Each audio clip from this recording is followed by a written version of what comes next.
Oui, alors bonjour. Et la dernière fois, on avait travaillé les fonctions. Aujourd'hui, c'est une nouvelle matière qu'on va voir.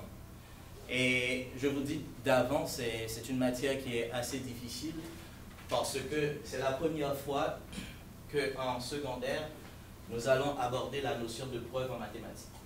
Alors, j'espère avoir votre attention à tous. Alors, comment est-ce qu'on va commencer aujourd'hui? Aujourd'hui, ce qu'on va voir, c'est quand même assez intéressant. On va voir les triangles isométriques. Maintenant, j'aurai quelques questions pour vous. Est-ce qu'il y a quelqu'un ici, lequel ou laquelle d'entre vous a un miroir chez lui? Ok, moi aussi j'ai un miroir là. Alors, pourquoi est-ce que j'ai posé cette question-ci? Supposons que je ne parle pas des miroirs qu'on voit dans les cirques qui fait des distorsions de l'image. Lorsque vous regardez dans un miroir, par exemple, ok? Alors, est-ce que vous voyez une image? L'image que vous voyez, est-ce que l'image est plus petite ou plus grande que vous l'êtes? Oui? Ça dépend du miroir. Des fois, les miroirs vont se trouver gros. Des fois, les miroirs... Oui, c'est vrai. Par exemple, dans le cirque de Montréal, dans un des cirques que j'ai été à Montréal, j'ai vu un miroir qui a agrandi l'image. Mais généralement, les miroirs que nous avons chez nous dans notre salle de bain, ça donne une image qui est de la même grosseur qu'on est dans la réalité. Ouais. Ok? Alors, ça correspond à quelle notion, par exemple, que vous avez vu en deuxième secondaire? Physique. En mathématiques aussi, oui. La réflexion. La réflexion. Mais quoi d'autre? À part de la réflexion, est-ce qu'il y a un concept mathématique, la symétrie, l'homothétie, la projection? Projection, la symétrie aussi. Ok? Lorsque vous regardez dans un miroir, ok, ça fait appel à la notion de symétrie que nous avons vue en deuxième secondaire. Et pourquoi est-ce que je viens avec ça ici? Parce que les triangles isométriques que nous allons voir font aussi appel à cette notion, que ce soit l'homothétie d'ordre 1, tout ça. Maintenant, si vous voyez ici, lorsque nous allons faire la notion de preuve, nous avons besoin de connaître certains concepts en mathématiques. Il y a des termes qu'on va utiliser dans ce chapitre parce que nous allons avoir 13 séances de cours sur ça. Il y a des termes qui vont toujours revenir. Le terme homologue.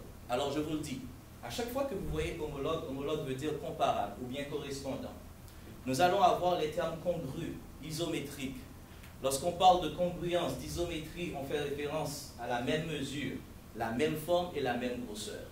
Alors, lorsque vous êtes en train de vous regarder dans un miroir, l'image que vous voyez dans le miroir, c'est une image isométrique à vous-même. C'est une image congrue à vous-même. Ça veut dire que l'image que vous voyez est de la même forme et de la même grosseur. D'accord? Alors, c'est ça aussi que nous allons voir en mathématiques. Maintenant, les triangles isométriques. Deux triangles sont isométriques. Oui, question? Ça devrait être même angle, même si les côtés ne sont pas pareils. Excellent. Alors, lorsqu'on parle de triangle isométrique, juste pour aller dans la même logique que vous et dans tout ce qu'on a dit par rapport au miroir tout à l'heure, on voit deux triangles qui ont la même forme et la même grosseur, comme dans le miroir. Et dans le cas de deux triangles isométriques, je vais vous montrer un exemple de deux triangles isométriques. Ici, lorsque vous regardez ce triangle-ci, à vue d'œil, vous voyez comme si c'est deux triangles de la même forme, de la même grosseur. Mais en réalité aussi, et dans la pratique mathématique, lorsqu'on a deux figures géométriques comme les triangles, pour voir que si ces triangles sont isométriques, s'ils ont la même forme, la même grosseur, on doit regarder deux choses. On doit regarder les paires d'angles homologues. Les paires d'angles homologues doivent être congrus, ça veut dire qu'ils doivent être de la même mesure. On doit aussi regarder les côtés. Les côtés homologues doivent être congrus. Alors, à chaque fois qu'on nous dit que deux triangles sont isométriques, ça veut dire que les angles homologues sont congrus et les côtés homologues sont également congrus. Moi aussi, je vous ai fait un petit schéma assez intéressant. Comme vous le voyez ici, le côté rouge ici correspond au côté rouge dans ce triangle. Le côté bleu est homologue à ce côté bleu. Le côté noir ici est homologue et vous avez les angles ici. Ici, l'angle A est homologue à l'angle A', c'est de 45 degrés. L'angle B est homologue à l'angle B', c'est de 50 degrés.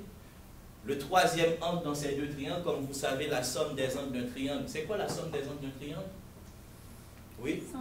180 degrés. Alors, l'angle ici doit être égal à l'angle ici, il n'y a pas de doute à ça. Mais d'après vous, c'est quoi la valeur de ce côté ici? Ok, la valeur de ce côté, si ce triangle est congru à celui-ci, c'est quoi la valeur de ce côté? 3,84. Mademoiselle, d'après vous, c'est quoi la valeur de ce côté ici? 3,55. Pourquoi? parce que les deux triangles sont isométriques. Excellent. Maintenant, qu'est-ce qui se passe dans la réalité? Si vous allez à l'examen du ministère, dans les examens que nous allons donner, lorsqu'on va nous donner des exercices de mathématiques, à chaque fois que je vais vous poser la question, est-ce que les deux triangles sont isométriques, vous n'allez pas à vérifier à chaque fois, est-ce que les paires d'angles homologues sont toujours égaux, est-ce que les côtés homologues sont toujours congrus. C'est la raison pour laquelle il y a ce qu'on appelle les critères minimums d'isométrie. Il y en a 3. Le premier critère d'isométrie, ça s'appelle le critère CCC. Le critère CCC nous dit quoi exactement? Le critère CCC me dit la chose suivante. Si j'ai deux triangles et que ces deux triangles ont leurs côtés homologues qui sont congrus, alors les deux triangles sont forcément isométriques. Ce qui veut dire, je n'ai même pas, c'est même pas la peine d'essayer de voir est-ce que les angles sont égaux. Par exemple, ici, j'ai un triangle qui est 3,8, 3,8, 5 ici. J'ai fait des échelles et comme vous le voyez, je peux modifier à volonté mes deux triangles. Et je vais faire apparaître les angles ici, que je vais afficher. Excusez-moi, je vais afficher les angles ici pour que vous puissiez voir la valeur des angles. Alors, comme vous le voyez, l'angle A' qui est homologue à l'angle A vaut aussi 59,67 degrés. Je vais afficher l'angle B' ici. L'angle B' qui est homologue à l'angle B, sa valeur c'est de 46,79 degrés, comme vous le voyez ici. Et l'angle C' aussi qui est homologue à l'angle C, je vais afficher sa valeur pour que vous puissiez voir la valeur. La valeur de l'angle C' est de 73,54 degrés. Et la démonstration montre quoi? Peu importe la dimension des deux triangles, pourvu que ces deux triangles ont les trois côtés homologues qui sont congrus, les angles deviennent automatiquement congrus aussi. C'est ce qu'on appelle le critère CCC. Ce qui veut dire, lorsque j'ai deux triangles, si ces deux triangles ont leurs trois côtés homologues congrus, ces deux triangles sont forcément isométriques. Ce qui veut dire que les angles de ces deux triangles sont forcément égaux aussi. Ça, c'est le premier critère. Et aussi, à l'examen du ministère, on va vous donner des feuillets. Parfois, dans les examens, on vous demande d'interpréter c'est quoi le critère CCCC. Le critère CCC veut dire tout simplement ce qu'on disait toutefois. Si j'ai deux triangles, si les paires de côtés homologues sont isométriques, alors mes deux triangles sont isométriques. Maintenant, le deuxième critère qu'on a, on a le critère ACA. Monsieur, oui. Comment faire pour trouver les côtés homologues?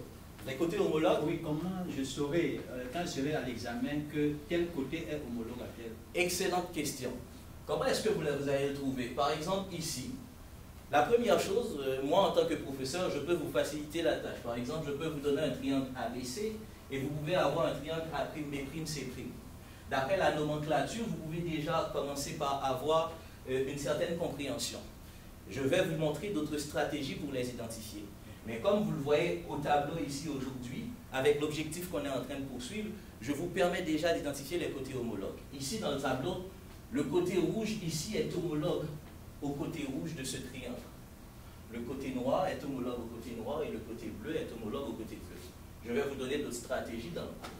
Alors, comme vous le voyez aussi, le critère ACA veut dire que lorsque j'ai deux triangles, si les deux triangles ont un côté homologue compris entre deux angles homologues congrus, alors ces deux triangles sont congrus aussi.